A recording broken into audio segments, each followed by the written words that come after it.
right. Well, your ears and eyes do not deceive you. Chris Frank Games is back. Not from Extended hiatus over. not from the dead, but from technical difficulties by a drunk puppy pulling out the cable from the transmitter machine. Yeah. But I would like to think that distance makes the heart grow fonder. So just having a little Chris Frank games out of your life for maybe 3 weeks, I think makes you makes you appreciate every new episode further going Yeah. forward. How many small time podcasts can survive a 3 week semi unintentional hiatus? It's Well, resilience. to Right define there. survive, you may just go back the recording. Probably not. We're back here right now. It's not like we had to cook the books to pay the podcast fees or anything this week, but yeah. But yes, this is Chris Frank Games. My name is Chris Stotts, and then that's Frank White. Hello, Frank, how's it going? Describe your computer meltdown for the audience. Yeah, I'm recording this and coming to you live from a iMac, a late 2012 iMac, and the hard drive started to fail. So there's a couple weeks of why is my computer slow? It's not doing anything, and that got worse and worse. And finally, there's EtherCheck or EtherCheck. There's some kind of free like Utility app or something? Yeah, like it's a free like system scan kind of application. And so yeah, I ran that huge red flag. This is an older mechanical hard drive and it appears to be failing. And I'm like, okay, well that makes sense because you got activity monitor running, saying everything's fine. I mean, like there's a couple of crash reports and like the system kernel is taking up a little bit more resources than normal, but still, like your resources are basically untouched, and yet the computer is beach balling like crazy if you're lucky, and that turned out to be because hard drive's failing. Hard drive, which is not accessible out of an iMac any other way than to completely remove the screen, which then turned out to, it's hard drives are pretty cheap unless I wanted to like upgrade to an SSD. It was only like $100, and I've got an extra terabyte now, more than I did before. But it was like $75 of other random equipment required to open up an iMac screen. Yeah, it's the tools. It's not the parts. It's the tools. Yeah. So I got this little pizza cutter thing that is like this. It's a super thin, rigid plastic pizza cutter that cuts through the adhesive. So you very slowly like cut the adhesive tape that holds the screen on all sides. Then have to very carefully remove it because the cables are not very long. So you have to like remove it part way and then shove your hand in there and like detach the LCD panel cables. Very carefully set that aside. I had to buy some suction cups to like actually pull the screen off, even with cutting the adhesive. And then well, like once you have the screen off, it's easy. You got to put the new hard drive in. Also, $40 extra cable required because you can't just plug the new hard drive in exactly with where the old one was, because iMac hard drives, the ones that come with them, have internal heat sensors. So in order to keep your iMac's fan from just spinning nonstop after you install a new hard drive, you have to buy a $40 cable that has a external heat sensor. Wow. Like it has a little like tab that you just stick to the hard drive, and then you put this cable in between the in and out points, and then kind of like curl it up so it fits inside of there. Yeah, and only one company makes it, so they can charge $40 for this little piece of plastic and a heat sensor. And then you got to get more adhesive strips and put it back on. And then you have to have your screen tilted up a little bit for the rest of time because you're paranoid about the new adhesive failing because it's never going to be as good as the original stuff. Yeah, yeah. Well, I hope you documented all that for a YouTube fix-it video. I watched a lot of YouTube videos. To, That was how I was pretty comfortable doing it after a while. Was just watching tutorials at work. yeah. And then, not to eat up too much of the show with this, but then the act of restoring your Apple computer from a time machine backup is way, way harder than you'd expect. Don't try to clone your drives, folks. Like, you think it's going to be easy. Oh, I'll just take my time machine. I'll just clone the drive over it. But it still does not. Like, the time machine does not save the operating system. So in order to actually do it properly, you have to reinstall the operating system that came with the computer. So I think that was one of the cats, Cougar, something. Snow leopard or some shit like that. Maybe just leopard. I don't know. It was an older one, from 2012. And oh man, I really prefer the look of that. Like, I got to, so my computer was very briefly ahead of the 8 years ago operating system, and that was before everything had to be flat. So there was bevels and shit all over the place and shadows, and it looks badass. Well, and then install the current operating system, whatever one you had. Like, so basically, you have to have the OS that you had when the computer died, in order to properly get the time machine to work. And then use Migration Assistant. So don't try to restore. I wasted an entire evening on there, and the hard drive just got corrupted, and I had to erase it anyway. I always found that just dragging the files over into your music and your documents and all that is way better than just doing whatever crazy time machine is. I had to do that once before because my user account somehow was the problem. Like last year, that was my big computer issue. Oh, yeah. And yeah, so it was like, just delete your old account, copy all the, important documents and files over. Yeah. I should, there's so much crap. I just need a program to be like, well, I know there are programs to do this, but like, yo, you get duplicates. Like, cause I got so many duplicate music files on my thing. iTunes just like, iTunes is like just 20 gigs of just like blackness. Like, I don't know what's going on in that. I see these 20 gigs taken up my hard drive. I'm like, what's going on? Yeah, well, this whole experience has really soured me on Apple's software engineering abilities, because it's twice now that my computer has had a severe issue that the computer itself could not diagnose, and it was just like, why is my computer crazy? It says everything's fine. It's a liar. Oh, well, so.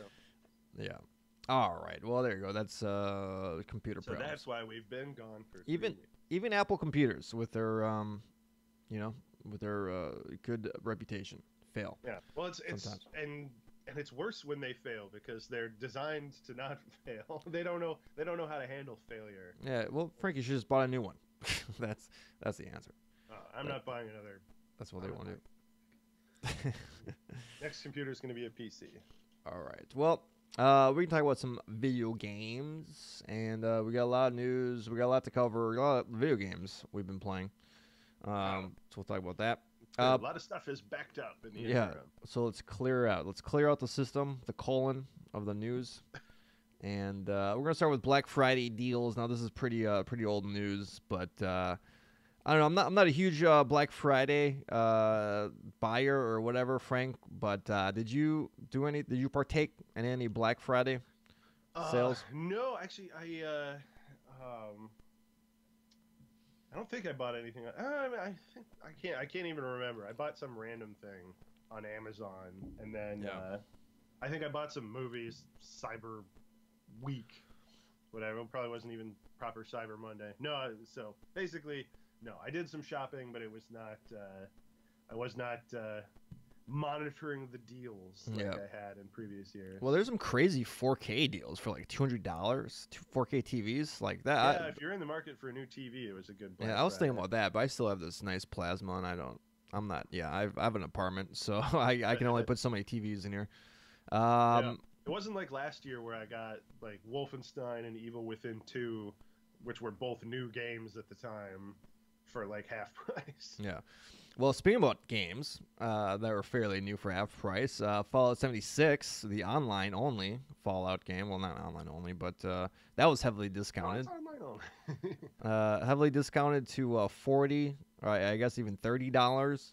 And then even Battlefield 5 was down to $40, and I guess Target even had it for like $30. So those are two AAA games discounted. I mean, they're still Black Friday, and then everyone's like, oh, these games aren't selling well. Maybe they're not selling well. Yeah, But well, also, it's because people have issues with those games, like because no one was going, oh man, Wolfenstein must not have sold well because they're discounting it so soon, last year, like, but it's because these games are otherwise controversial. Yeah. That becomes the narrative of like, oh, yeah, this is a good Black Friday deal because it sucks. yeah, it fits their conclusion. I'm guessing, right? That's what you say. Their preconceived notions, and also I'm sure these companies have a lot of games under their belts, so I'm sure they have data showing that once you get that initial buying rush at the $60, Yeah, it tails off, and now you can drop it, and you're gonna get another rush. So I'm sure it's all analytical stuff as well. yeah, they're like they get so much from pre-orders, and then so much from day one, and then so much from week one, and then I think they stop caring for the most part. Yeah, exactly. So, and then another, the Wario64 tweeted this out, and I thought this was pretty funny. Black Friday deal on Death Stranding, Frank. Pre-order at Amazon. $53.99 pre-order now for Death Stranding. I guess it's PS4. That's what they're saying. Yeah. But is that gonna transfer over to the PS5 when it eventually comes out for the PS5? Do you have the pre-order I again? don't know. Assuming that maybe Death Stranding is the PS5. Yeah, maybe the baby is PS5. That makes about as much sense as I was watching one of those. There's all these YouTube videos of like, Death Stranding is secretly Silent Hills, and this was all been a big ruse because we know that Kojima likes ruses. And I'm like, it's one thing to be like, hey, snakes in this game, psych, you play as a naked weirdo, for Metal Gear 2, but I don't think he faked getting fired, guys. Yeah. And then also all the evidence is like, look at all these similarities between Death Stranding and the like teaser trailer for PT, and it's like, well, yeah, because they're made by the same guy, and he has really specific like ideas and visions. Yeah. So it's like, yeah, of course there's going to be like thematic and visual similarities. It's all Kojima. That doesn't mean that they're the same IP, guys. Come on. Yeah. I don't think the best one was the pictures on the wall in PT. Or like, look how similar it looks to Iceland. It's like it is a blurry texture of maybe a landscape. like a generic hotel painting or something like that. Yeah, and they're like, oh, it looks just like. Yeah, no, it doesn't, guys. No. Well, I don't think you're gonna get the whole Konami Corporation to go along with the ruse and act like they fired him and all this stuff. So you can't get them to go along with anything except for making slot machines.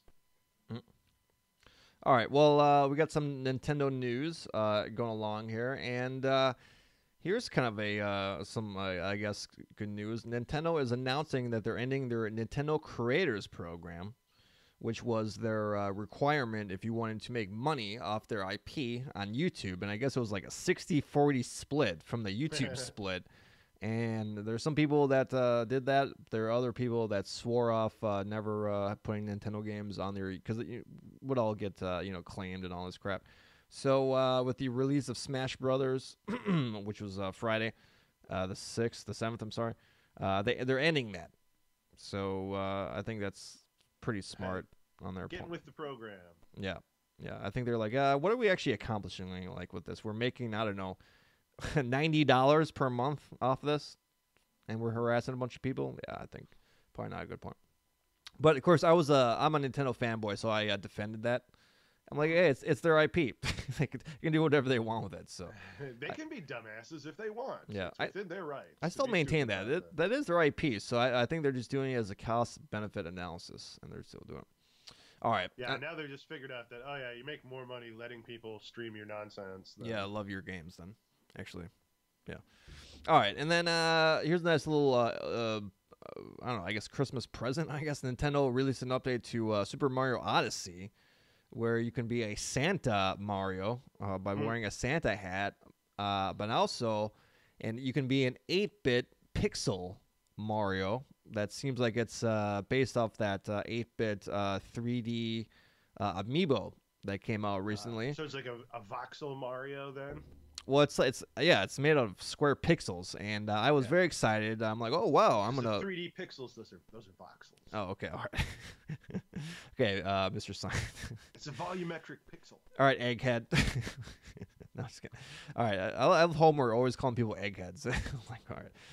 Anyways, so I was super excited about playing this. So I'm like, oh, let me fire up Super Mario Odyssey. I haven't played this game for a long time. I get into it, and then you got to buy these hats to do this stuff, and you got to buy the hats at a store. So I go to the nearest hat store, and I'm like, whoa, it's the Mario 8-bit hat.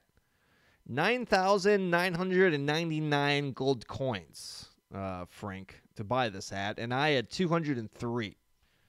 So time to grind. Is there any way to buy golden coins, microtransactions, Nintendo? Yeah. Can we add this to this game? Because I will pay for that. All right, everyone has a price, Frank. Shut up. All right. Imagine buying gold coins for Nintendo games. I can. That's the problem. I can totally imagine that. It's not even difficult. Remember Super Mario Bros. 3? You would find those rooms just full of golden coins. Now you got to pay $4.99 for a box of 1,000. All right. It's an in-app purchase to be able to go down that green tube. Mm-hmm. All right, and then Warframe has hit the Switch. That was ported over to the Switch, and Digital.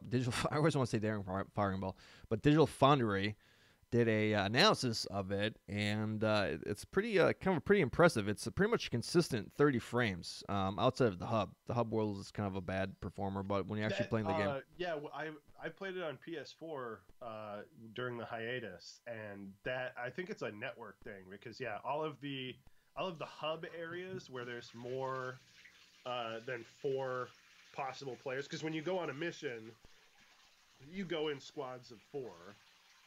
And then I think so the only time there's more than 4 people together is in the hub or in like a death match. And the death matches appear to be a little bit better, but yeah, the game just grinds to a halt every time you try to go to town, basically. Yeah. So other than that, the game runs pretty well, and 30 frames, and there's a lot of graphical options you can choose from. I can't remember exactly what it was because I saw this a long time ago, but it's funny because stuff like bloom and like particle effects and all that stuff. But when you turn that stuff off, nothing actually affects the frame rate like at all. So it's just better to leave all that crap on, and So I don't.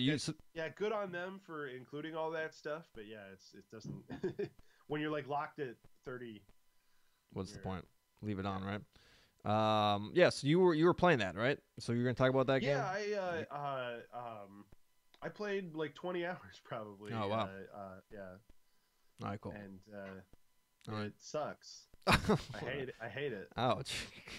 Yeah, the fact that Warframe is because I watched the no-clip documentary on it. Yeah. It was kind of fascinating. I'm like, okay, and I had like downloaded like a pack for it previously on PlayStation Plus and like never got around to installing it years ago. And I'd always been kind of curious. And so I watched that documentary and I was like, oh, this sounds super cool. And I played it, and it is really fun from like a moment-to-moment gameplay perspective. But it is the grindiest bunch of like free-to-play nonsense ever. And the fact that it's considered to be one of the most ethical and like fairly designed free-to-play economies out there is a massive indictment of free-to-play in general, because it is insane just getting simple things. And so basically I played the game for 20 hours and was stuck with the free suits the whole time, and like basically got sick of the game before I managed to like unlock one suit via grinding, like the easiest one to get, because I looked it up, and it was so ridiculous. Like I still haven't even like put it on because I gave up on the game. Because yeah, it was like, and they have so much cool stuff on the horizon. Like it's really frustrating because they have all kinds of they've got the open world area now, and they've added another one, and that's coming to the consoles soon enough. And like, there's going to be this really crazy mode where you can have a squad of 4, and then you can man like a capital ship together. So you, like once somebody's piloting and somebody's doing the guns, and then you have little like wing jetpack things that you can fly on. So then like they showed the gameplay of it at their big uh, convention, and it's like yeah, somebody's manning the ship, flying it, somebody's shooting the big guns, the other guys are either like defending the ship from enemy incursions or flying out to like land on the enemy ship and take out its reactor. Really, really cool stuff. But it's like if you don't want to pay real money in this game, it's like dozens of hours to unlock like one thing.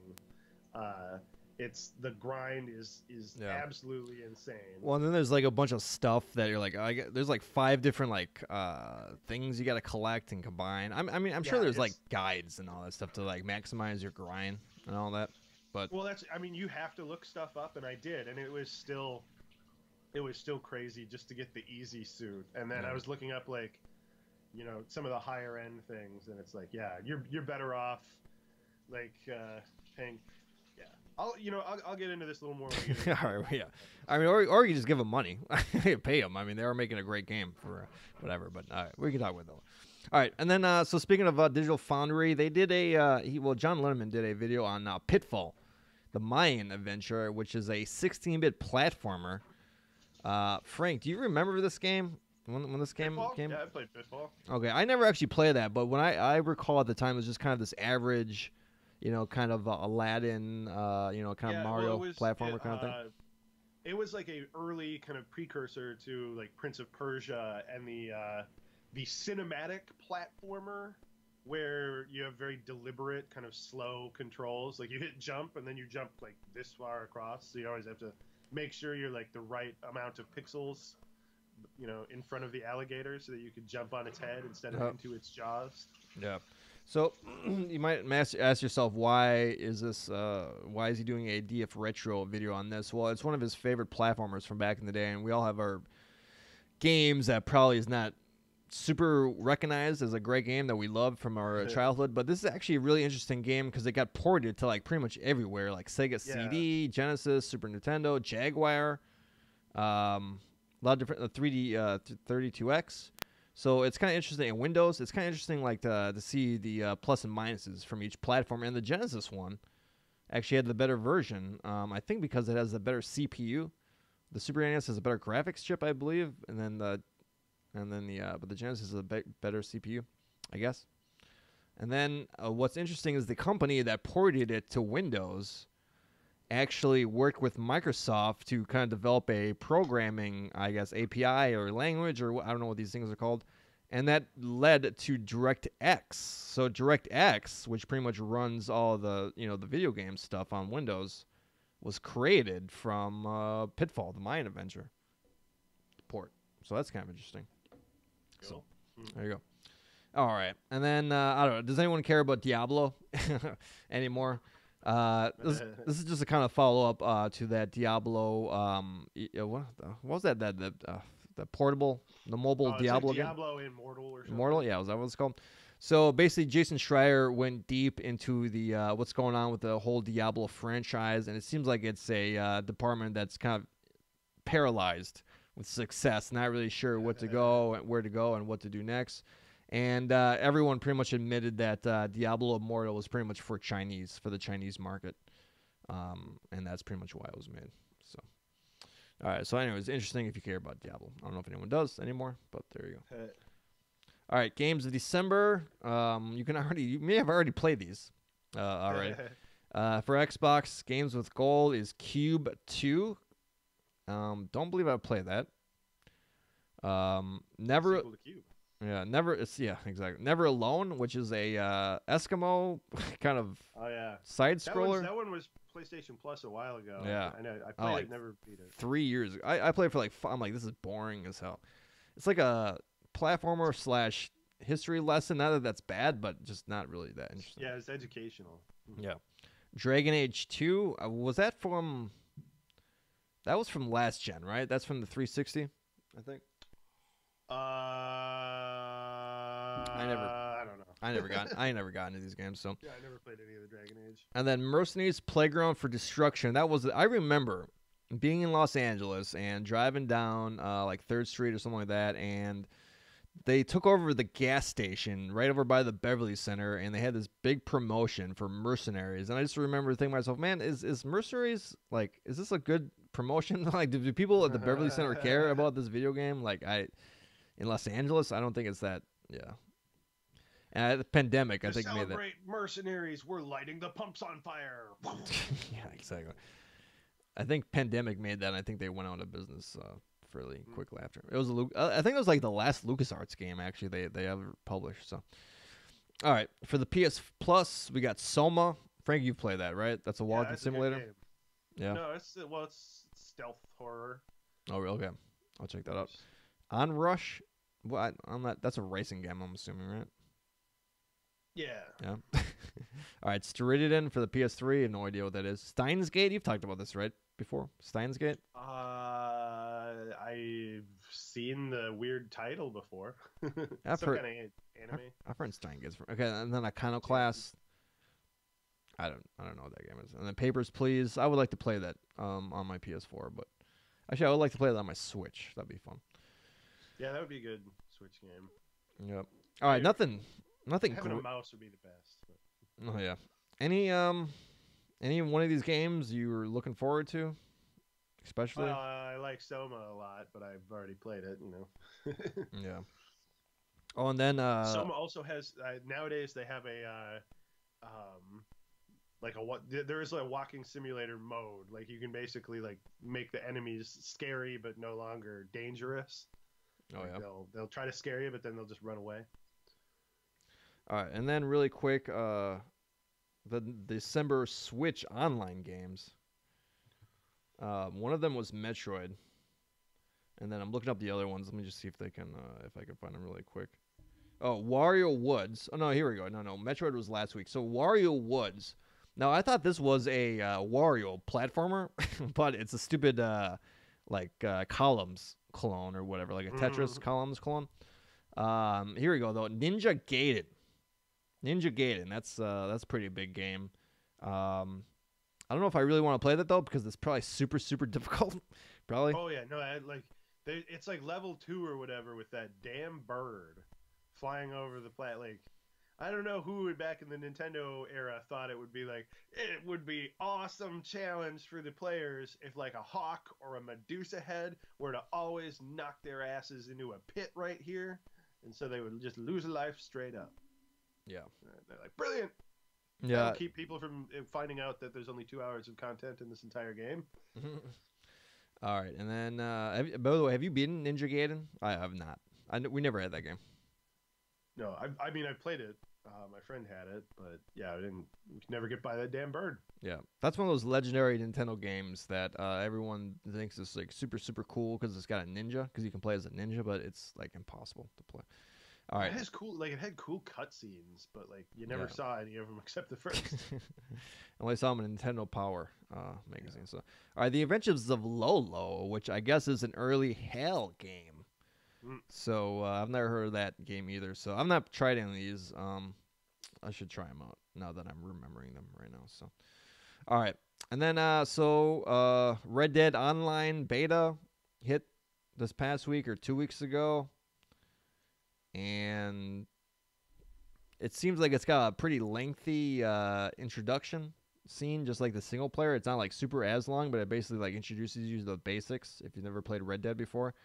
But otherwise, I mean, there's like shootouts and stuff, and I just didn't think any of that stuff looked really great or compelling.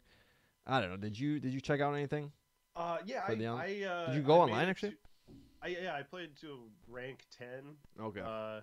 But everyone I know who is playing Red Dead is still in single player, and so am I. Really, like I'm like almost 70% of completion in single player, and like when is this game gonna end? Uh, The story campaign just keeps going and going and going. Spoiler alert: my cowboy is dying of tuberculosis, and oh I was yeah. like, oh, that seems like something that's gonna happen near the end, and then the game goes on for like a whole other chapter. Mhm. Uh, at least. And then there's the epilogue, which I'm sure is going to be like an entire second game. Tu- Um, Tuberculosis, you just cough a lot, right? You can't breathe yeah, very well. yeah. It's funny. It's one of those video game things where like, yeah. So I've been shot like 30 times yesterday, and I healed them up with some salted venison and a can of beans. Took some cocaine gum, but in video games like you can shrug off all sorts of damage during gameplay, but if you start coughing unexpectedly during a cutscene, you're dead, brother. What? Or it's like Because they alert the AI or something like that, or what? no, like it's just it's the old movie trope of like a cough is never a cough Oh in yeah, a movie. Like yeah. anyone starts coughing in a movie, they're gonna die by Act 3. Mm. Or like Max Payne 3 was my favorite example of this, where Max Payne, you get shot all the time during gameplay. You're getting riddled with bullets. You're taking pain pills to get rid of them, like some like opiates that just like I don't know push the bullets out of your system. But you get shot by a sniper rifle in a cutscene, and you are now in mortal danger. Yeah. Like Yeah. you're very vulnerable in the cutscenes. It's those black bars on the top Yeah. and bottom of the screen. As long as you don't got those around you, you should be okay. Yeah, you should be safe. I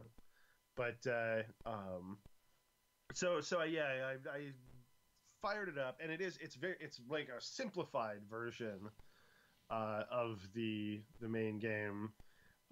Population is lower. There's fewer NPCs. There's fewer animals. Fewer animals is really annoying though, because hunting is one of the easiest ways to make money. Oh. And like there's no like weird like stranger missions or the little like random events that pop up. And so it's basically you're gonna go around, and there's free roam missions, which are like delivery kind of things that you have to do as a team because other posses can steal them back from you. So there's kind of free roam missions are like mini missions that can be interrupted by other players. And there's regular old story missions. And so there's like a whole story campaign. But they're just never quite as involved as the story missions in single player. And I haven't gotten to the Ned Kelly one where you wear buckets on your head. I'm kind of looking forward to that one. But yeah, it's just it would be way more fun actually playing with friends, because if you're playing solo, it's like just kind of like a weird reduced version of the game where you have to worry about getting randomly murdered by griefers. But like it's changed quite a bit. Like dying has very little penalty in free roam in online, and your horse can't permanently die. Like even without horse insurance, it will still come back with drained energy. And also if you kill another player's horse, you have to pay the fee. They're like the cars in GTA Online. Oh, there you go. So really, like you can harass people, you can murder people, and all. But like after you kill someone 3 times, they get the option to parlay, which is like, and if you agree, then like it spawns you next to each other, but you can't hurt each other. But if the other guy doesn't agree, then it just spawns you really far away. So the only real problem with griefers is when you're trying to sell your meat to the butcher that you've hunted, trying to make money. Like, because you're like, all right, trying to go to the butcher's. I sure hope a bunch of assholes aren't murdering each other in town, which totally happened to me once. I had a perfect cowhide I had stolen off of a rancher, murdered one of his cows and skinned it, and then was trying to get back to town with it, and literally like could not get close enough to the butcher to hand it in without getting sniped. And it just turned into the giant and like there was just another random person was trying to help me, and this posse was just murdering everybody, and like I called it the Battle of the Perfect Cowhide, and never did get it turned in. It was on the ground, and like other people were trying to grab it and turn it in, but like you have to hold still for a second, so you just get sniped. Because there's no free roam or there's no free aim lobbies yet. Everyone has the lock on, so you die really fast because everyone can like lock on and tilt up a little bit to headshot you. They did finally rebalance the economy a little bit. Like that was everyone's big complaint, was that like selling a gold ring got you less money than buying a can of beans. No. Like sold a gold ring for $1.10. A can of beans costs me $1.80. All yeah, right. and the prices are just bizarre, and everyone, But they rebalanced it. So I logged in yesterday, and they gave me like $500 and like 15 gold bars. So I'm like, hey, Oh yeah. so I can actually buy. Yeah, because it was like literally like you had to be really careful with what you spent money on, because money was so hard to come by, and everything was so expensive that everyone had the same clothes on, because all the free stuff that you could get at the beginning was the best stuff anyone had access to. So everyone's riding the same horse and shooting the same gun. And they're taking like real money though, right? You can give them real Not money yet. for shit. The Okay. store is not in place. So yeah, I think basically what I assume they did is they started like they were basically lowballing us as a community, of like, all right, what's the most expensive prices and the lowest payouts for missions that we can get away with, and they tried this, and then everyone got mad, and now they can bump it up and seem like Yeah. heroes. Yeah, exactly. We've listened. We listened to you. Yeah. All right. Well, that said Red Dead Online. Okay. And all right, we'll move along here. So the PS Classic came out last week to not good reviews. This thing pretty much seems like a turd. Biggest complaint is that it seems like 8 of the 20 games on this thing are the PAL versions. Yeah, So, for like unknown reasons. and this of course is 50 hertz versus 60 hertz. And when you got a game like Tekken 3 or Ridge Racer, which were locked 60 frames and part of the experience, the games look like garbage compared to the originals. Yeah, because PAL is running at 25 frames a second versus 30. Right. So basically, you're playing the PAL version. You're just playing a version with a slightly crappier frame rate. Yeah. So everyone was like, "Why would you do this? What's the reason for this?" And plus, all the people that never played these games, never played Ridge Racer or Tekken 3 before, they're just gonna think that these games played like that, and they're just gonna be like, "Oh yeah, it's just a crappy game from back in the day." So unless they're European, in which case they're like, "Oh, this is just the way it is." Yeah. So pretty disappointing about that. But now, on Reddit, the past day or two, we've heard that there's actually a hack you can do with this thing. If you plug in certain keyboards, I guess these are Corsair keyboards, and not necessarily every single one. It's very up in the air, like which actually keyboards you can do. But if you plug in the USB keyboard to this thing and push escape while it's booting up, or something like that, you basically can get into the the ROMs, the emulator, and you can actually change the setting from PAL to NSTC, and it actually works, and everything starts running at 60 frames again. So that's bizarre. Have you heard this? Have you heard this, Frank? No. Yeah. Well, people were talking. I remember somebody saying there was weird stuff in the source code, but I'm here what? Yeah. Well, I think these are basically open source emulators that they took from online. And Digital Foundry actually did a video. John Lindemann did a video actually really describing this stuff that went way over my head because I don't know how any of this stuff works. But yeah, so you can run these things in 60 frames per second, and some people were saying, well, maybe the hardware wasn't powerful enough, but it seems like it can run it okay. I think maybe someone just didn't realize when they shipped this thing that you even had an option and didn't think it even mattered. I mean, well, that's my at theory. That menu they gave to select the games, you can tell this was a low effort thing on a software level.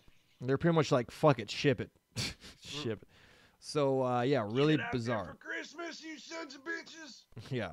really bizarre. And I think John Lemon's actually working on a follow-up video with this keyboard trick. So we're gonna find out what happened with that. I think But fairly soon. So you know, rather than I think it was Lazy Game Reviews or whatever had a video where they just made one from a Raspberry Pi, just made a little like shell for it that looked like a PlayStation. And Res- then, Raspberry Pis can run this. Can run PS1 games. Is that right? yeah, Wow, that's crazy. yeah, if you get the right kit, I guess. So yeah, if you really want it, just watch that video and you'll get instructions on how to make your own for less money. You're on your own for making the little plastic housing, but less money, and you'll be able to play as many games. All the as you games, want. all 900 games, basically. All right, and then we all right, Frank. I do have some news that goes beyond the menu because we have some late additions here. I think the biggest story actually of the week is Epic creating their new online store to go head to head with Steam, with pretty generous what do you call it, licensing cuts and all that stuff. And if you actually use the Unreal Engine, they're going to waive the licensing fee for that. So some pretty attractive, and I think this is actually really good for everyone because it's going to create competition, and all these complaints about Valve and the Steam store, they're going to have to get their shit together. Well, Steam already has responded. Oh, they already changed their terms already? Yeah, but only for now it's tiered now. So it's so they do the 70-30 split. Which is really insane if you think about it. Like how they get 30% of everything, and all they are is the store. And they don't hire anybody to fix any problems. Well, that's a simplification. But this all started when Apple started the App Store, and that kind of made sense back then because there's such a huge investment to create these stores. But I mean, with economies of scale, I mean, I'm sure the cost. And Epic was even saying that they're making 400% profit on that 30% that they're taking. So, but yeah, so they're tiering it now. So like once you like reach a certain sales threshold, and it's in millions, then it goes down to like 20%, 75, 25, and I think, and then there's like two tiers, and the top one is like 80-20. Yeah. So, but because it's in the millions of sales or whatever, it locks out like indie games and any small fry. It's basically, this is a gift to big publishers from Valve for them going, please don't make your own store. Yeah. Well, that's what's us. Well, all the big publishers pretty much have their own store, right? Activision, Ubisoft, EA. So I think Epic, and then there's another interesting statistic. I think they're saying Steam has like 77 registered users, but Fortnite has like 90 million or something like that. So they have more people playing Fortnite than they actually use Steam. Now that's probably the console players as well, but yeah. So it's just I think this is good. It's good to have like more competition. It'll be interesting to see like where the best spot for indies is to go to, because I think that might be the important thing. Well, the best spot is obviously itch.io. Yeah. If there were enough people, like, because they have a really good, I think it's 80-20 to begin with for them, and yeah, I don't even know what their cut is, but I know it's generous to the developers, and they're but yeah, they're just not that big. And then Valve, their response, CS:GO is free. CS:GO is free. There you go. That's gonna turn the tides. No, this is unrelated, but the CS:GO is free now, and they added a battle royale. And I've seen video of it. I think it's like max 18 people or something like that. It looks really boring. It does not look good at all. Not very good. Yeah, a lot of these battle royale modes are really stretching the definition. Red Dead Online has a battle royale mode, and it's basically last man standing deathmatch with throwing knives and bows only kind of thing.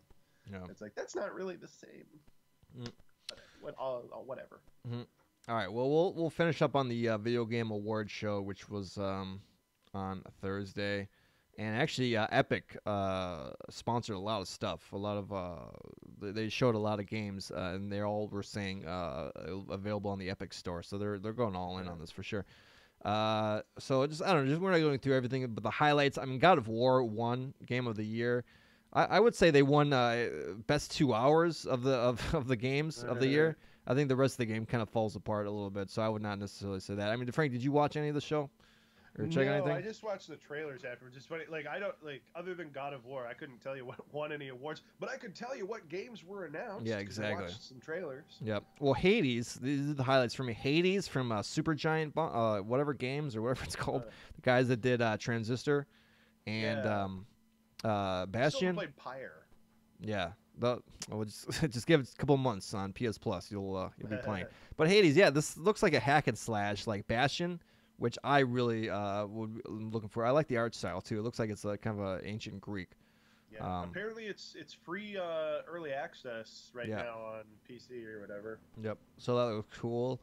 Hello Games has a new game. Yeah, that was really out of the blue. Yeah. But they've learned their lesson clearly because they're really emphasizing the small scale of this project. Yeah. They're like it's by two guys. It's like because that's actually how No Man's Sky started. Is like they like to have like break off small teams to like work on special projects. And so yeah, so two Hello Games developers, you know, in between making like the endless expansions for No Man's Sky that I've barely even had a chance to dive into, are working on this weird little kind of journey-looking exploration game. Was it The Last Campfire or something? Because everything has to be Dark Souls influenced now. Yeah. So yeah, it was a very cute trailer. But yeah, they're like it's a small game. It's a Hello Games short, like a Pixar short. So, which is it's intriguing. So I'm like, oh, this is gonna be like a, you know, like a 5-hour kind of mini indie game experience, and count me in. Yeah, so that seems cool. Did the No Man's Sky board erupt? You're like, how are you guys making another game when this and this and this isn't fixed? No, it was, you know, nowadays after all these expansions, the core No Man's Sky fan base is back in love. They're with satisfied. They're like, I'm buying this to support you guys. They're satiated. Yeah. Yeah. Satiated gamers. Nothing like that. All right, and then Yeah, go ahead. there are two. The gaming community has two modes.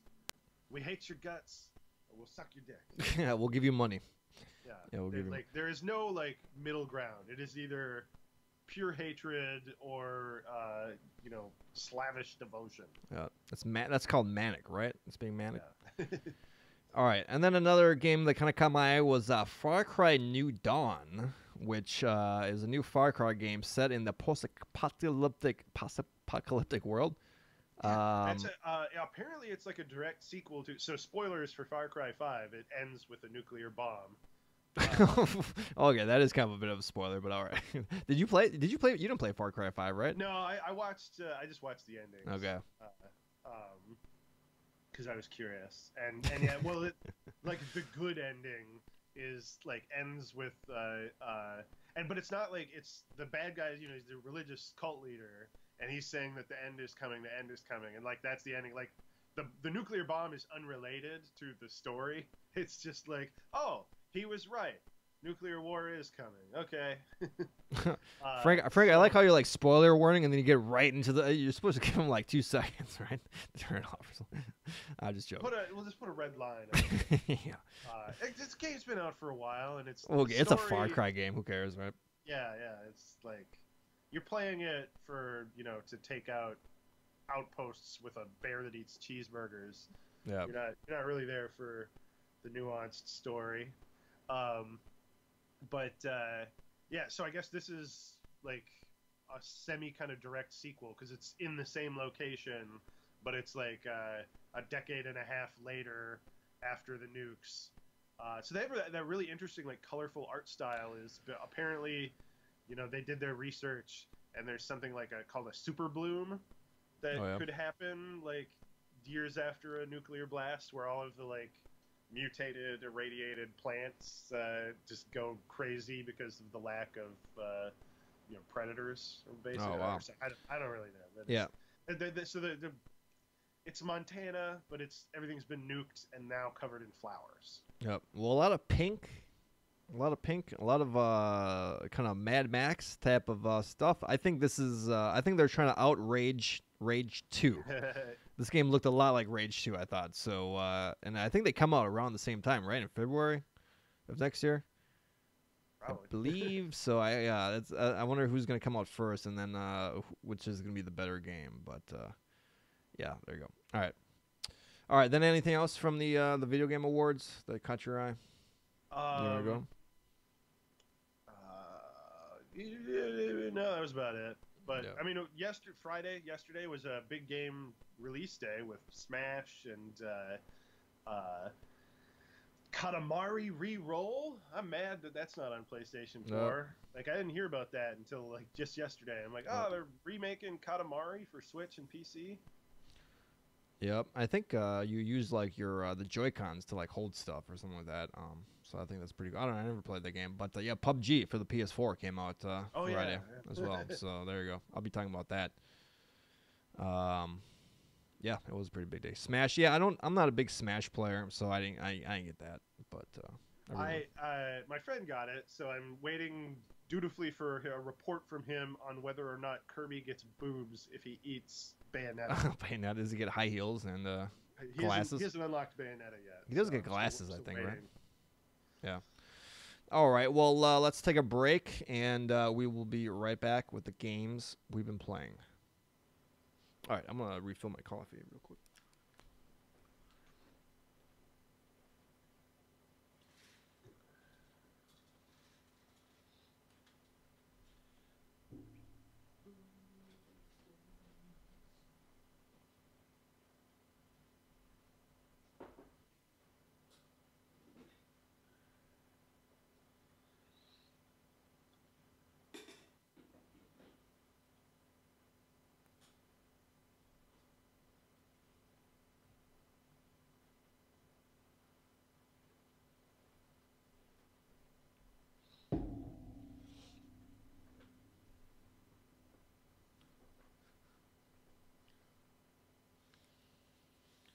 Ooh, all right.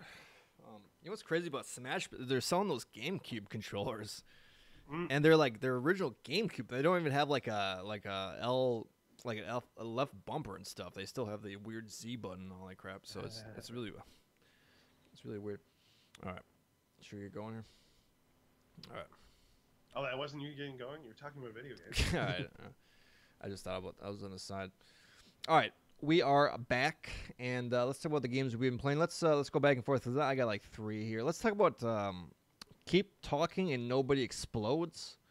So I was finally able to play this. I have it on the Switch, and this is a game where one person has the Switch, and they have a bomb, and it's basically it's a 3x2 or maybe a 3x3 module thing where like each kind of module is like a different puzzle. And it seems like it randomizes it. One's where there's a bunch of wires. One's there's like a button. One there's like a bunch of different. I didn't really play too much of it, but you go to each module, and then you have a code where you go to bombmanual.com, which is the website, and you can print out the instructions. But we were doing it from a phone, and I think printing out the instructions is the way to go because you're trying to zoom and look in on the PDF on the phone and all that stuff, and it's really not that great. I was only playing it with one other person, a female companion. And, Frank, I've talked a long time about having a Wii and using Wii Sports to get romantic with a female. And I'm thinking, well, maybe if we talk about a bomb exploding, maybe that will work as well. But I would say this is not good for a one-on-one game, and not good for relationships. So don't be on the same team as your as a wife or your girlfriend or whatever, because the way that works is that the person reading the instructions is like, okay, so we're gonna start with the wires first, and then it's like if there are, you have three like yellow wires and like two red wires and like a blue wire and all this stuff, and the person's reading, okay, if there are two blue wires, cut the third red wire. I'm like, no, there's no blue wires. Okay, if there are three blue wires, I'm like, no, there's. And she's like, okay, all right. If there are three yellow wires, I'm like, there's only two yellow wires, and then you only have 5 minutes, so the thing is counting down. And I was actually getting upset with my other. I was just, there was a lot of tension. And after a while, we're just like, all right, we should not play this game. So I think it's probably good when you have like more people, like 4 or like 6 or like a lot of people. But it's not good for It did not get Chris laid. couples. Yeah, 1 out of 10. I slept alone. Yeah, exactly. Gets a 1. Gets a 1 on that. All right, so that's nobody. Again, you got to print out the things and all that stuff. It's an interesting game, but I don't know if the actual what do you call it, execution of the game is that great. It's a good idea, but I don't know if the actual game is that fun. But whatever. Okay, all right, Frank, what do you got? What do you got for us? So I guess getting back to Warframe, third-person shooter, a lot of fun, cool movement options. Like they talked about in the documentary how the bullet jump came out of a glitch that everyone loved to do, and like they just decided to like work it in. So you're running around. Your character's pretty fast. You've got primary, secondary weapons like long gun, sidearm, and then a melee weapon. But then at any time you can do so that it's like a crouch jump to do the bullet jump, and it basically like you kind of spin through the air in the direction that you're aiming at. Not the best game for a controller. Like a lot of this stuff would be way easier with a mouse and keyboard, because there's so much movement and traversal stuff, while shooting, and you can kind of go into like a pseudo bullet time that slows you down. Doesn't actually slow time down, but like if you're in midair and you aim, it kind of slows gravity and your speed, so you can kind of hover in midair and shoot. So yeah, that stuff's a lot of fun. But yeah, to get the Rhino suit, the easiest suit according to the internet to grind, was basically refight a early boss over and over again until you get the 3 blueprint components for the suit. And I think you have to buy the blueprint for the suit. I don't remember how I got that, but you need the blueprint for the suit, and to make that you need 3 components. So you need the 3 blueprints for those components. It's like the helmet, the chassis, and then like the systems, the computers or nonsense. And of course, this boss drops all 3, but one of them is like a 20% chance versus the others are a 40% chance. So I had to fight him like 6 or 7 times to get the last thing. Oh my god, that sounds like crap. Yeah, and then so then making to actually like make the blueprint, you need a various amount of crafting components, and then it's a 12-hour wait.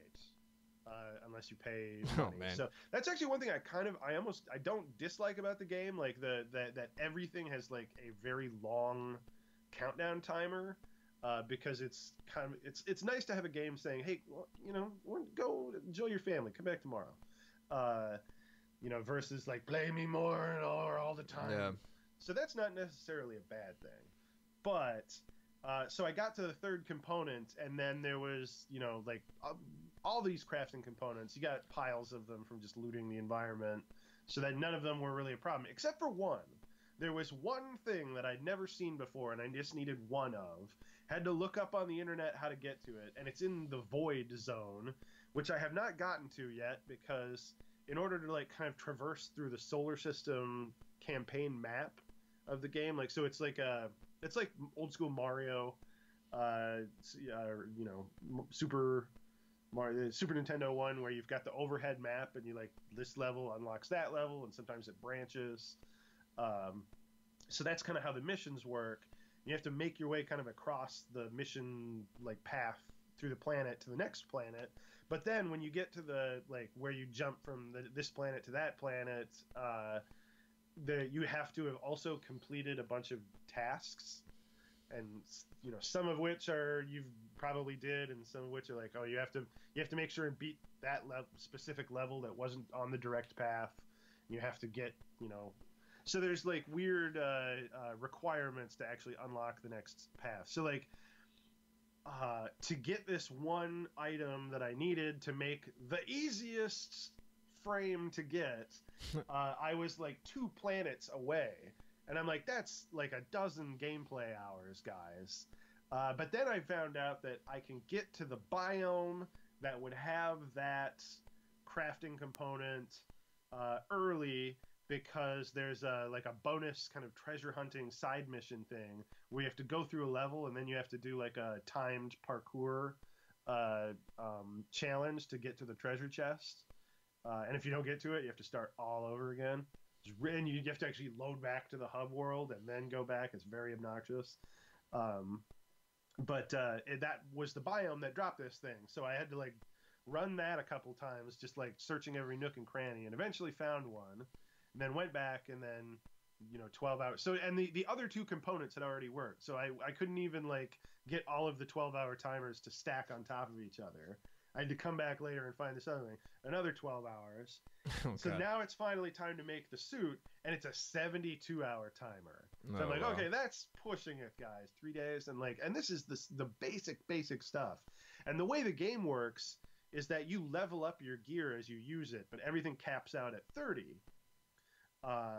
So after a while, you've leveled up like your suit and your gun all the way, and then leveling up your equipment like earns you points towards like leveling up your character. So if you don't have new gear after a while, you're like wasting XP. So like I've got 2 suits, the starting one and then the Twitch Prime one, which is actually pretty boss. It's a healer suit though. I'm like, that's kind of smart of those guys. Got to make sure all of us running around with the good free suit are healer classes. That's a good way to force people to be healers. Yeah. But so I mean, but those suits are both level 30 right away, and so like there is this like the grind to get new stuff so that you can keep grinding like your overall character progression. Yeah, and just with how slow it is to get like suits, like guns aren't too bad, but suits were super obnoxious. And so yeah, I was like, so many hours I put into this game where I was not earning any XP for suits, and I'm like, this is dumb. But then to actually level up your character, once you have enough mastery points from ranking up gear, you have to take a test. And it's usually it's like a challenge, like kill X number of guys with your primary weapon. It's like the first one, and then your secondary weapon. So the first bunch weren't very difficult, but if you fail, you can't do it right away again. You have to wait 24 hours. Oh, man. So yeah, it's just this weird, bizarre system, and it's so bottlenecked by how hard it is to grind up new equipment. Yeah. So I was like, the meta overall game just left me like a real sour feel in my stomach from the meta. But it's fun, from the moment to moment gameplay. And I'm just thinking about if this was, and I mean, I watched the documentary, so I know this game would not have ever existed in, a non free to play format. I mean, they already tried, and that ended up with Dark Sector on the 360, which I actually kind of liked. That was a fun game. Yeah, it's just if so much of the effort that was going into like adding all these new suits, there's like 40 suits now, and I could not grind. I ground one, like in the like not inconsiderable amount of time I put into this game. Oh, and then on top of that, so you've got the suit, but you have to get inventory slots, and like so that's the community will tell you that's what you have to spend the premium currency on is inventory slots for your suits and guns, because you have a finite number you can have, and the inventory slots can only be purchased with the premium currency. So like that's what they're not expensive. Like I've got like 400, 500 or so platinum space bucks, and they only cost like 20. But yeah, so you need, on top of getting the suit, you need the inventory slot for it, and then you need a special item called like a Urukin reactor that then doubles its mod capacity. So basically, everything is gimped unless you like grind up a bunch more stuff. And of course, if you were to just buy it straight up, like spend 375 space bucks to just have this suit now, it comes with the reactor, it comes with a free inventory slot. So yeah, it's just the game is really like designed to fuck over the free players. Uh, and I mean, they all kind of are. But yeah, it's just, and if all that effort that was going into making this meta economy stuff went into like making the encounters a little more interesting, because I was already starting to get bored of like the AI fighting the enemies after I'm getting bored of the combat before I've actually unlocked anything, is how slow the progression is in this game. Yeah, Yeah, you're it's fun to mow down like AI and all that stuff, but they're not doing anything special. yeah, and like the challenge just comes from lots and lots of enemies, and then high level enemies that are bullet sponges that do a tons of damage to you. The game is weirdly Destiny like in a lot of ways. You even have the thing where you buy the spaceship that is basically just your loading screen, Yeah. where you get to see everybody's spaceships. Except you can, in Warframe, you can kind of fly them around just to like goof off. You can just move them during the cutscenes. And then I made the mistake of buying a spaceship. Like that's one of the things I spent my premium currency that I started with on, was like, because I saw that you could get bonuses from the ships. So I got one that drops a gun turret, so I can drop like a remote turret at any time. Except I haven't unlocked that ability, and it's a thing that I have to craft, and so I'm like, Oh god. this was all a waste. Yeah, that's what I hate about these things, is that this stuff is so complicated and you don't realize what you're doing, and then you all of a sudden you find, oh, you made a 10-hour wrong mistake. You know what I mean? Yeah, That's my fear about these games when I see this shit. When I see you this play stuff. it, and like even you like they want you to spend money, but you feel like a sucker anytime you like don't buy the right thing. So you find yourself scouring wikis to be like, all right, what should I spend my money on? And then everyone's like, don't spend it on anything until you know what you're doing. And I'm like, this game is wildly complicated. But it's gonna take me 60 hours before I figure out what everything is going on. And they just keep adding, and because this game has been around for so long and had been under continual development, like so much stuff gets added. So like the open world area is on Earth, so you can get to it really early, but it's designed for higher level characters. So like the first time I went out there, I'm like, holy crap, I'm doing like no damage to anybody. And then I had to go get once I had beyond the starting gear, it was manageable. But and so like there's a fishing mini game. Like every game has fishing in it now. Even this game about cyber ninja spacesuits. But it's just insane. And like some of that effort could have really been put towards making the like basic encounter design more interesting. I like the procedurally generated maps, because they have kind of constructed components, kind of like arena-y kind of things that are like procedurally like slapped together, which kind of leads to this interesting thing where you're doing a mission, and the mission that you're doing might not require you to see the entire map. So it almost makes it feel more like a real space, because, in the real world, whatever you have going on in your life is not, the entirety of the environment around you. Like there's so much stuff going on that has nothing to do with you. And you kind of get that feeling with the maps that are bigger than they need to be. Yeah, I wonder if they took like all the story content and all that stuff and maybe simplified some of the grinding, and they just release it as a single player standalone product. I wonder if that would sell, if people would be interested in that. But probably, but they don't want to cannibalize their exactly. things. It's just endlessly complicated, super duper grindy. Like I was looking at then I was looking at like maybe I want to buy like the hardest suit to grind, and I'll just buy that and be like, I have this high level suit. And like, so there's a suit that has two sides. It's like got a light side and a dark side, and you have to construct them both. So you have to basically, for one suit, have two blueprints. And then these high-end things, like the components are dropped in different places. Like the reason that one suit I was doing was considered easy is because all three components are dropped by the same boss, rather than like this one's by a boss, that one's by doing like a daily challenge, and that other one is, yeah, who knows. So uh, I don't know. I'd recommend giving it a try just to see it because it's free and play through, like the tutorial kind of stuff. But yeah, I can't recommend actually devoting your Uh, life to that. yeah, it is fun. Like the combat and the movement and all that stuff is fun. But yeah, you can tell pretty quick how complicated it gets. So, Yeah. um, And it's like when all the complication is in the meta and the grinding and stuff like that, it feels very false to me. Like that feels like just this like layer that's imposed on it. Like yeah, it's I unnecessary. want that complexity in the moment to moment gameplay. You know. Yep. All right. Well, let me switch over to so Battlefield 5. I've been talking playing more about this pretty much exclusively ever since PUBG, well, until PUBG came out. And they released a patch. It was supposed to be on December 4th, but it actually got delayed one day. So they fixed some problems, not all the problems. The biggest the biggest bug right now for me is that if you kill someone, you there's a red dot on showing your position on the enemy's radar map.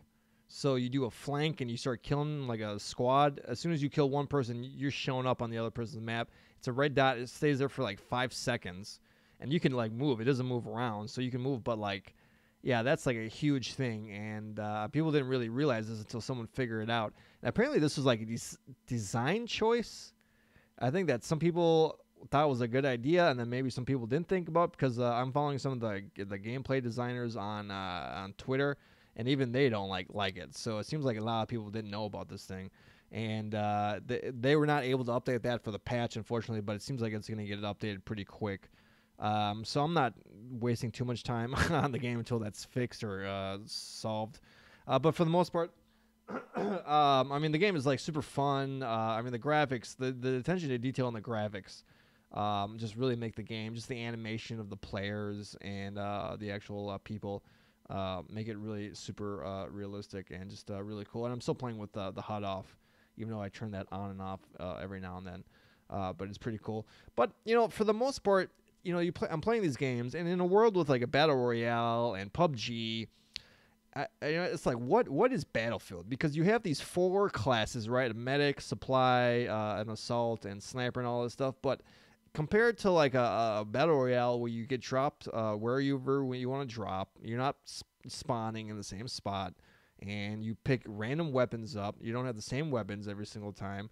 It just seems so stale, and you're doing the same objectives over and over again. But with PUBG, there's always different stuff going on. So what is the future of like Battlefield? And you die all the time in Battlefield, so your life seems so insignificant. Staying alive just doesn't really seem like there's nothing at stake, really. And they do have this mode called Final Stand, which is part of the Grand Operations, where it's like 4 days. And you do airborne, you do like a mode, and then you do another mode, another map. And if that's a draw between you and the enemy, there's this mode called Final Stand, which is basically like Battle Royale, where people just have one clip of ammo, and you can get revived, but you once you die, you die, and it's basically whoever like lives wins the whole match. If he dies, he dies. Yeah, exactly. I've only played this. I probably put maybe 40, 50 hours into this game. I've only played this one time. So it doesn't happen all the time. And the one time I did play it, it actually did feel like, it actually felt like things mattered and things were at stake. So they need to make this mode like set. And they are going to have a Battle Royale mode for Battlefield 5. But yeah, it cannot come quick enough because, I mean, the game is great. It sounds great. It feels great and all that stuff. But it just doesn't do it. It just doesn't, there's nothing at stake. It's just, everyone dies all the time, and you get revived, and blah blah blah. It's just nothing. Okay. And then, so I did download PUBG. Here's a funny story. So PUBG came out on Thursday night on the West Coast at 9 p.m. I forgot that it was coming out. I didn't realize that until 8 p.m. And I wanted to preload it on my PS4 so I could play it right away. So I'm like, oh, let me just do the pre-order really quick. It was just a regular price. I didn't have to pay extra for whatever. And I started downloading it. I only have an hour to download it before the game opens up and all that stuff. but it says it's going to take 3 hours. I'm like, all right, this is not going to happen. And I'm literally falling asleep because I'm like passing out because I wake up too early. So I'm like, all right, let me just set this up, and then I'll play this early in the morning tomorrow. So I do that. I come back in the morning early, start the game up, and it says servers are not available yet. I'm like, what? I'm like, what? Because I saw people playing online, playing this last night. I just checked online before I went to bed. I'm like, what's going on? And then I back out to the main menu, and I realize it says PUBG PST on the right corner. I'm like, what? What is that? And I realize that's the public test server. Mhm. So I downloaded the public test server overnight instead of the actual game, and I can't play unless I have the actual game. So I started downloading the game, but of course it's going to take 3 hours to download that. I'm like, I got to work in 2 hours, so let me just play Battlefield 5, and then I'll download this while I'm working. And I finally was able to play it later that afternoon, and yeah, it's it's PUBG on the PS4. I mean, I think it seems like it runs a little bit better than it does on the Xbox. I have a PS4 Pro. I think it's a little bit better than 30 frames. It seems like it's more like 40. I may be wrong about that. We'll see. I guess when Digital Foundry comes out. But it's it's PUBG. I mean, a lot of my friends that were playing H1Z1, which is more like a simplified version of PUBG, didn't really like it that much because they thought it was like too complicated and all that stuff. But you just gotta get used to it. I've been used to the using the controller on the PC for a while, so I'm kind of used to the controller. And my second single player game when I play by myself, I got a chicken dinner. So that was pretty cool. So that was pretty sweet. And I played with the game is way more fun with with friends and all that stuff. And I'm just waiting for some of my friends to get better at the game, and then we can start whooping ass. But I've got mostly like top 10 like places for the most part. And it's got the shooting range that they added, so that's cool. So you got time to like practice and all that stuff. So yeah, I mean, it's PUBG. Maybe the world has moved on for PUBG. Because it's still got the weird controls and the it's not super friendly, but it's more of a hardcore game. But I'm gonna be spending a lot of time with Are it you gonna get for the sure. Joker skin or the Harley Quinn skin? I don't think that's not on the PlayStation yet. I don't think that's on the consoles. Oh, and by the way, the pre-order bonus which was the Nathan Drake skin, Mm. or at least the clothes. Yeah, I got that, and so did everyone else. So everyone else is wearing Nathan Drake right now. So a lot of people pre-ordered the game, so it's not really that special. So I'll probably do. Yeah, I already changed all of that stuff. So all right. So yeah, do you have anything else for us, Frank? Just been playing lots of Red Dead. As I mentioned before, my cowboy's dying, but the story is not. So are Uh, you like really taking your time and enjoying it, or are you kind of going through the missions quick now, or what? uh, no, I keep saying I'm gonna just dive through missions, but then I had enough pelts to like make more satchels, so I had to do a little more hunting. And there's a lot of stuff that I'm intentionally skipping over, like the fishing. Like I did a couple of fishing missions, and it hurts your hand. Oh my god! It Oh. takes forever to like catch the legendary fish. So I figured out like the easiest way was to tire them out, and then because to catch a legendary fish, you just have special like lures that you get later in the game that are like basically guaranteed to get a legendary fish to nibble on it. So he kept breaking the line because the fishing mini game is very complicated, and you have to like kind of like arch your hand over it because you're spinning the thing to reel it in, and you have to do it fast, so it's easier to do it with the palm of your hand, and you're like gripping. So like anyone who did all the legendary fishing missions in that game needs free carpal tunnel treatment probably. That should be the reward, a coupon for Yeah, carpal tunnel hand doctors. therapy. But yeah, I actually caught one by tiring it out and then casting really close. Because that's what, like, the problem is, like, my hand gets tired because it takes so long to reel them in. And then, like, you have like, you can hold down the right stick, like, when they're struggling to keep them from pulling the line out, but, like, that risks snapping the line. But no, so then I just cast really close to shore, and like the same fish bit it again, only like I had much less distance to reel in. so that worked out. Um, but so yeah, I'm definitely not going to do all that. Like, and like I've been googling stuff to see what the rewards are for a lot of these things, and I'm like, yeah, that's not what. I'm not going to go find all the dinosaur bones or find all the rock carvings for the time traveler. Mhm. But but I have been doing like as many stranger missions as I see because I can't not turn those down. So I've been playing like Arthur Morgan as I play him is a weird guy. Uh, if you need something, he'll do you favors for. He might not even he might reject the reward. If you're in trouble, he's definitely going to help you. If Mhm. you just want to sit and chat, he'll give you some whiskey and here listen to your troubles. But if he wanders onto your property and you don't want him there and you pull a gun on him, he will murder you. Mhm. He will murder you so hard and all of your angry dogs, and then loot your house. So it's like a serial killer who only murders people who don't want anything to do with him. If you need a favor, he's your best friend. If you want some privacy, you're dead, pal. Um, but yeah,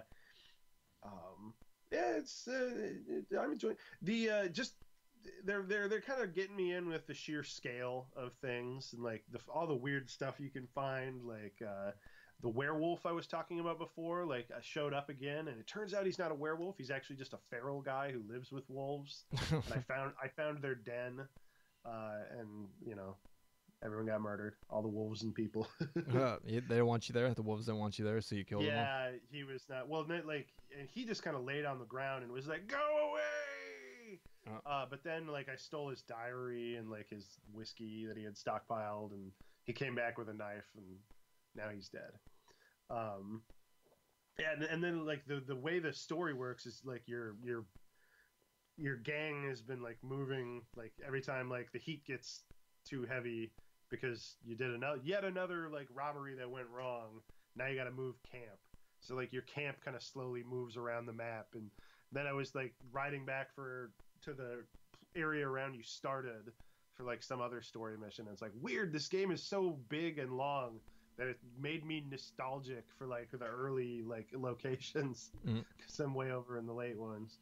But you know, otherwise, it's still kind of the same thing. Like combat kind of sucks.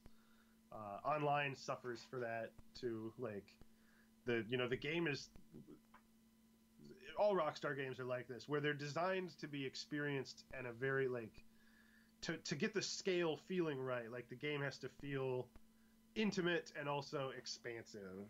But like when you play online and everyone can lock on, like all the like gunfights take place at like max range and everyone's very far away. Yeah, how is And that fun? How is anyone having fun with? I mean, is that people that have never played a shooting game before? They're like, oh yeah, this is fun. I don't know. I mean it's not completely unfun, but you know, they're definitely going to put in the free aim maps because actually like the racing modes in online do not have lock on because like basically you could just anyone in last place could once you picked up a gun because like so when you're doing a race like it's like Mario Kart where you have to pick up the weapons as power ups. You don't start with any, but you can like punch and kick people like Road Rash style. Um, so if there was lock on, like the guy in last place could just pick up a revolver and like just headshot everybody on the way up. But without any lock on, like I was doing a one-on-one race because like everyone else quit out, so it was just me and one guy. And because just like GTA, with the racing modes, if you die, you're pretty much out of the race. Like there's no way you can win if you ever get killed. Uh, because you know it takes you a while to respawn, and even though it respawns you right back on your horse, it's not like in GTA where you got the scooter. And you're like, what? But so this guy, like I was ahead of him, but I knew that I was way more vulnerable to being killed by being in front. So like I slowed down on a turn and like almost let the guy pass me just so I could get him close enough to kill him with a shotgun. Because I was like, the first one of us who dies loses, because you'll never like it'll take like a whole lap to even catch up. So yeah, I managed to kill him first, and then just like bolted for it, and he never quite got into shooting range again, and that was the end of that. And there's kind of another interesting racing mode where instead of a set course, it's just a bunch of checkpoints that you can do in any order. So you just have to like run through all the checkpoints and then go to the final finish line. So it's a little hard to tell who's in first, but again, if you ever get murdered, you're pretty much out of the game. And I got murdered a bunch when I tried to do that one. Yep. So we'll see how as they add modes and stuff, and when my friends are finally done playing single player and we'll posse up.